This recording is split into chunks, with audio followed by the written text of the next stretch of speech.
Bonjour à tous. Il y a quelque temps, j'évoquais dans un de mes posts sur LinkedIn de mémoire une tentative, une démarche dans laquelle je m'étais lancé, celle du Personal MBA. Pour résumer, il s'agissait de collecter des connaissances, des outils, des méthodes proches, voire identiques à celles qui s'acquièrent via un MBA classique, mais de façon personnelle et volontaire à travers la lecture d'ouvrages clés. L'objectif de cette vidéo est de partager les lectures que j'ai réalisées ces 12 derniers mois, jusqu'à ce jour, et d'en tirer un premier rapport d'étape, voire un rapport d'étonnement. Sans doute un peu plus Jocelyn-centrique que d'habitude, j'espère que vous me pardonnerez. Mais pour commencer, qu'est-ce qu'un MBA ? Selon Wikipédia, le MBA ou Master of Business Administration est le diplôme international d'études supérieures de haut niveau dans le domaine de la conduite globale des affaires, qu'il s'agisse de stratégie, de marketing, de finance, de ressources humaines et de management. Ma démarche se fonde sur les travaux et le livre de Josh Kaufman qui a théorisé, formalisé le Personal MBA à travers un ouvrage éponyme. Il s'agit d'acquérir par soi-même, à travers principalement la lecture d'ouvrages de non-fiction, des connaissances voisines, voire identiques à celles dispensées au cours d'un MBA plus classique. Je ne me risquerai pas bien évidemment à me lancer dans un comparatif entre les deux méthodes. Voici comme d'habitude sous forme de mind mapping, la liste des livres, outils, méthodes dont j'ai fait l'acquisition et que j'ai bien évidemment lus. Alors, il s'agit d'un classement, d'un regroupement par thème qui reste très subjectif. Vous remarquerez certainement quelques rubriques un peu plus originales, voire quelques ouvrages qui sortent un peu du cadre et qui correspondent bien évidemment à des centres d'intérêt un peu plus personnels. J'en ferai état au moment voulu. Voici le classement, la catégorisation des différents éléments qui sont dans ce MBA. Et je vais, pour chacun de ces éléments, décrire, lister succinctement. Bien évidemment, il ne s'agit pas de faire une critique de chacun des ouvrages. La façon dont sont présentés les ouvrages ne revêt pas non plus ne peut pas être assimilé à un classement. Il s'agit uniquement de la liste non classée des livres que j'ai pu lire sur ces sujets. Alors, pour ce qui est création de valeur et tester les idées, deux livres qui sont, pour le coup, les deux extraordinaires.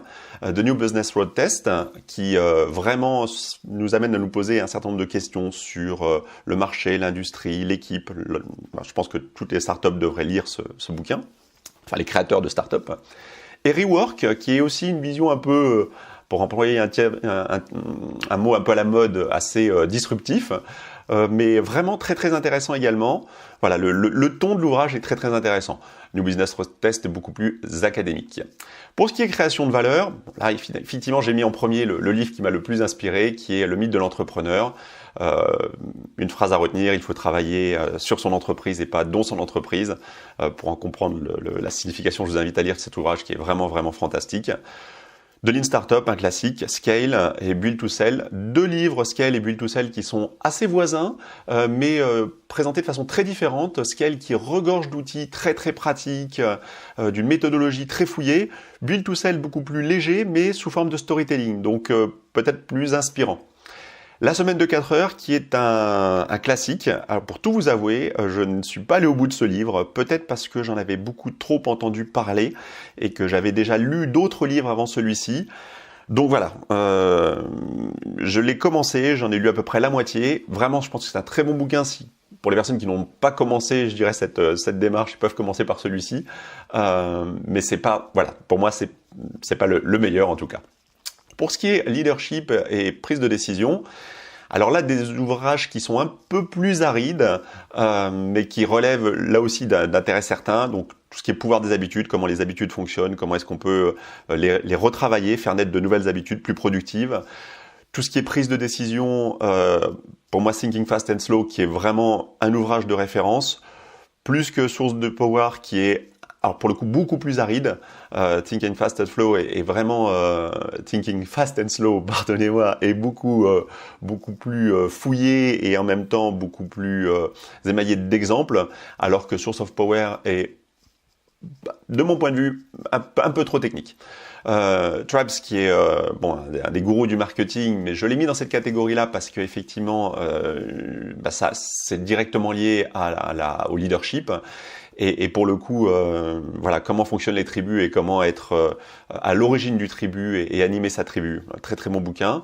Un bouquin en français qui est très intéressant sur les biais cognitifs, d'Olivier Sibony, vraiment très bon bouquin, et qui m'a donné envie d'acheter un autre bouquin rédigé notamment par Olivier Sibony, mais pas que lui, Cracked, qui détaille notamment une méthode sur la prise de décision avec les 4 S, comment résoudre les problèmes.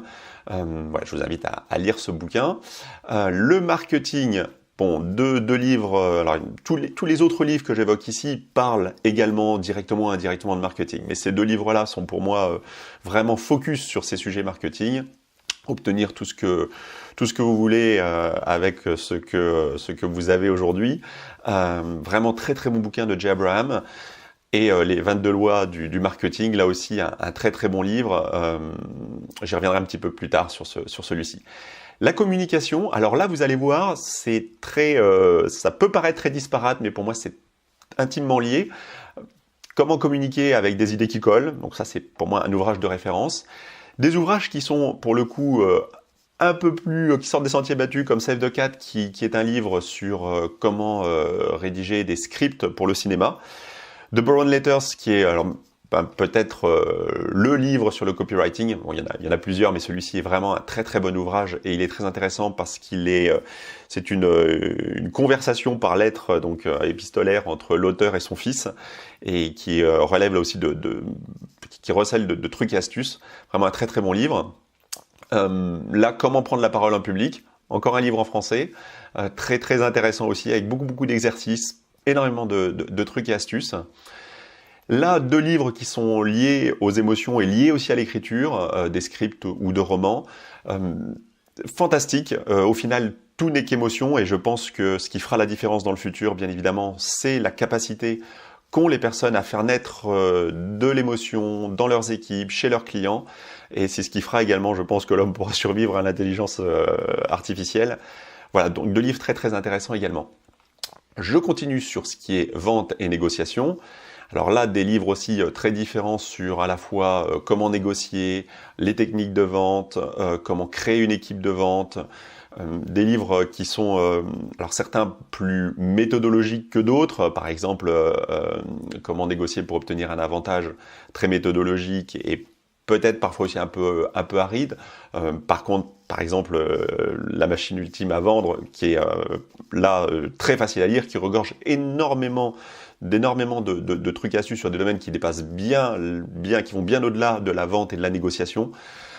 Split the Difference, qui est vraiment là aussi très intéressant parce que écrit par un ancien responsable du FBI qui devait négocier des choses bien plus importantes qu'un contrat, qui devait notamment négocier des vies. Donc c'est voir comment est-ce que ça peut être appliqué au niveau business, c'est très très intéressant. La finance, bien que pour ceux qui me suivent depuis un peu plus longtemps, vous savez que je suis expert comptable, mais il est toujours intéressant de voir la finance sous d'autres angles. Le premier livre est justement une vulgarisation d'un certain nombre de sujets comme le bilan, comme le compte de résultat, comme le cash flow, mais justement pas pour des experts financiers, plus attention des entrepreneurs, et c'est important pour moi de connaître le langage de ces entrepreneurs. Et d'autres livres qui sont plus aussi sur des finances personnelles, comme Père riche, Père pauvre, qui est un ouvrage aussi de référence. Développement personnel. Là, s'il fallait en retenir que 2, ce serait L'art subtil de s'en foutre, qui est un bouquin, bon, comme il est inscrit sur la 4e de couverture, qui est un anti-livre de développement personnel. Un très très bon bouquin, il se lit tout seul, extraordinaire. L'optimiste, j'ai beaucoup aimé ce livre, j'avais d'ailleurs fait un post dessus, et trouver son pourquoi. Les livres d'influence, alors l'influence, la manipulation, voilà, le premier livre, s'il y en a un seul à lire, c'est Influence et manipulation de Cialdini, extraordinaire. Persuasion, qui est aussi du même auteur, qui est très très intéressant. Là, j'ai du mal à faire un choix parce que tous ces livres sont extraordinaires. Tout ce qui est productivité, efficacité personnelle, donc là, il y a beaucoup de choses. L'inconvénient de ces livres, c'est que parfois ils sont, pour le coup, ils aident mon cerveau gauche, mais ils sont parfois passés d'émotions. Voilà, beaucoup de trucs et astuces, beaucoup de fiches techniques. Il faut passer par là aussi parce que ça aide à créer des systèmes, ce qui est un point très important dans le personal MBA. Donc que ce soit des systèmes collectifs ou des systèmes plus individuels ou personnels. Donc voilà, une série de bouquins très très intéressants. Et la stratégie, alors la stratégie, petite préférence pour l'Océan Bleu et l'effectuation. L'Océan Bleu qui est vraiment une méthodologie sur comment créer des produits ou des services innovants. Et l'effectuation parce que ce sont des principes, vraiment un livre intéressant. Qui plus est gratuit de mémoire, donc profitez-en. Une fois qu'on a parlé de tout ça, il faut bien évidemment également se focaliser sur des sujets qui plaisent, parce que le Personal MBA, ce sont un certain nombre de livres qui sont très intéressants à lire, mais il faut toujours en parallèle lire des thèmes, des sujets qui vous tiennent à cœur parce que ça va vous permettre aussi de maintenir l'envie. Et dans les domaines de la créativité, je vais vous proposer donc tout ce qui est lié à la créativité et l'innovation. Donc là, des bouquins qui vraiment vous aident à travailler votre créativité, votre pouvoir d'innovation. Aucun conseil, tous sont vraiment excellents. Dans les outils liés à ces livres, qui sont des jeux de cartes, je fais le lien avec le ThinkPack lié au Thinker Toys, qui est donc ça, ce sont des jeux de cartes, les 3 premiers, qui sont très très intéressants parce que de façon ludique, vous allez découvrir comment stimuler votre créativité. Le dernier livre en français est un livre que j'ai mis dans cette catégorie, même s'il propose plus de démarches, notamment pour les start-upers sur comment créer une idée de produit, une idée de business. C'est intimement lié à la créativité, c'est dans une démarche liée au jeu. Donc voilà, un bouquin aussi très très intéressant. Visual thinking, donc là c'est comment rendre plus visuel vos idées, vos pensées. Donc là un certain nombre de livres en français ou en anglais sur les sujets donc de pensée visuelle au sens très large. Alors ça peut être du sketchnoting, ça peut être du mind mapping. Je continue tout ce qui est visual thinking, sketchnoting tools. Donc là, ce sont des livres qui recèlent cette fois d'exemples alors ceux qui vont sur mon site pourront voir notamment que je me suis fortement inspiré de Bicablo, qui est un éditeur allemand qui propose plusieurs livres sur comment traduire de façon visuelle avec des petits dessins différents sujets, y compris des émotions. Tout ce qui est design thinking, alors c'est une méthodologie particulière justement de créativité mais liée au design. Donc là, 2 bouquins, notamment le premier qui est très très intéressant parce que c'est vraiment très pratico-pratique. Donc je vous le conseille. Et la gamification, alors je l'ai mis un petit peu à part parce que c'est le jeu, c'est comment à partir de différents jeux, vous pouvez susciter l'intérêt chez vos clients, dans vos équipes, avec notamment les profils de joueurs qui sont décrits. Voilà, un ouvrage aussi très très intéressant. Une fois qu'on a parlé de tout ça, eh bien, toujours pour stimuler mon cerveau gauche, hein, donc là vous comprenez que tout ça stimule beaucoup mon cerveau droit, de créatif, les sujets émotionnels, les sujets artistiques. Il faut aussi des outils pour raccrocher un petit peu les points, on va dire, plus systémiques ou techniques. Donc là, des livres sur Excel, donc deux livres d'un auteur qui est très très prolifique sur le sujet, dont le nom m'échappe, il me pardonnera, mais je pense qu'avec les titres, vous retrouverez rapidement son nom. Très très bon livre sur Excel. Sur la présentation, donc s'il fallait retenir que 2 livres, c'est Présentation Zen et Slideology, qui sont les livres sur l'art et la manière de faire des présentations PowerPoint, qui sont pas forcément très techniques PowerPoint, mais beaucoup plus sur les concepts abordés, sur les méthodes à mettre en pratique pour arriver à faire des présentations percutantes. Par contre, par exemple, l'art des présentations sur PowerPoint, toujours du même auteur, d'ailleurs vous voyez la charte graphique qui est très semblable, et pour sa part un peu plus technique. Les couleurs, voilà, des livres sur les couleurs. Alors ça, ce ne sont pas des livres qui se lisent comme un livre traditionnel, ce sont plutôt des livres à consulter pour trouver des inspirations sur les couleurs, donc en termes d'harmonie notamment, donc très très intéressant. Des livres qui stimulent la conversation, alors ça peut paraître étonnant, mais ce sont des jeux de cartes aussi qui vont stimuler la conversation, donc la créativité également. Comment, toujours à travers le jeu, stimuler le fait de raconter des histoires ou faire ressortir les émotions, donc là aussi des jeux très, très intéressants. Et j'ai mis dans cette dans cette dernière partie quelques livres qui sont alors pour le coup assez simples, mais qui ont l'intérêt de se lire très vite, très simplement, et qui sont bourrés d'illustrations. Voilà, des outils assez pratiques et qui peuvent être aussi inspirants. Un peu plus léger que les autres, mais très très sympa. D'autres livres, alors là aussi pour être très franc avec vous, donc là ce sont des livres qui sortent un petit peu de ceux que j'ai évoqués au-dessus. Autant Libérer votre cerveau, j'ai totalement accroché, quoi qu'on pense de l'auteur, Idriss Aberkane, et bon voilà, il est un peu personnage un peu sulfureux, mais vraiment j'ai vraiment adoré son livre, très très intéressant. Sapiens, je ne l'ai pas terminé, voilà, pour être tout à fait franc. Livre intéressant, mais voilà, peut-être passionnant, mais voilà, voilà, je suis pas allé au bout, ça arrive quelquefois. Startup arrêtons la mascarade, très bon livre sur les startups et l'univers des startups. J'en ai fait également une critique croisée avec l'optimisme, que voilà, c'est un post que j'avais fait sur LinkedIn il y a quelques temps. Voilà, donc par rapport à tous ces livres, et pour revenir au cœur du sujet, qui est donc la notion de personal MBA, bien évidemment c'est intéressant de lire ces livres, mais ce qu'il faut également c'est prendre des notes, faire des résumés, des synthèses, pour en retirer toute la substantifique moelle. Et c'est ce que j'ai fait, donc via des prises de notes, que ce soit des prises de notes sur carnet, j'ai d'ailleurs fait une vidéo sur ce sujet, comment prendre des notes sur carnet et après essayer de les centraliser sur OneNote, je vous invite à la consulter, mais également via Simple Mind, l'application de mind mapping que j'utilise ici. Et donc pour chacun de ces livres, j'ai fait des résumés. Alors des résumés qui sont parfois très détaillés, prenons par exemple le Personal MBA. Voilà, donc là, vous allez pouvoir voir le résumé. Donc là, comme vous pouvez le constater, c'est un résumé qui est très très détaillé, énormément d'idées. Donc j'ai essayé de synthétiser avec des idées clés, etc. D'autres sont un peu moins détaillés parce que, voilà, comme les 22 lois du marketing que j'évoquais tout à l'heure. D'autres également sont parfois peut-être plus légers à un premier niveau. Si je prends par exemple Spin Selling, léger à un premier niveau parce que j'ai uniquement repris les grands thèmes, parfois d'ailleurs avec des copies d'images.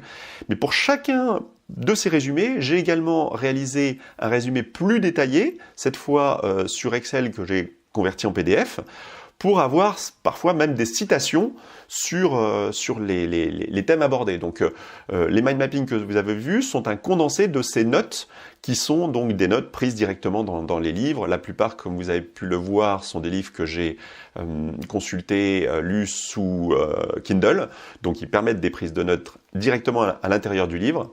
Donc voilà. Donc tous ces livres-là, donc c'est un travail bien évidemment important, toute la lecture de ces livres.